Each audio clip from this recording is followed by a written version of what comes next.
ignorance complète de à quoi raccrocher 70% de l'expression du vivant nous est totalement inconnu et c'est un des défis de l'avenir. Quand on voit ça, on doit prendre conscience tout de suite que à chaque fois qu'on nous pose une question, on doit dire attendez, je ne sais pas, l'état des connaissances est ça, mais je sais que déjà demain il sera différent parce que dans cette période, l'évolution de la connaissance est radicale et elle nécessite des changements de pensée, de paradigme. La diapositive suivante.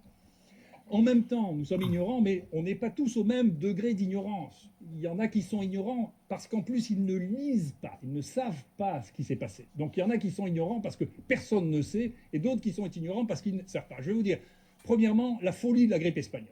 En réalité, la grippe espagnole a tué, et 85 à 90% des gens qui sont morts d'infections bactériennes. On le savait au début de 2009.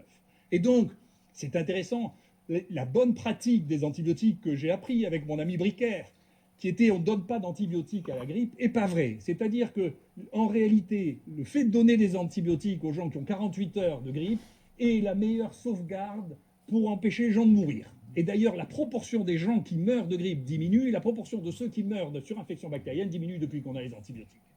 Donc,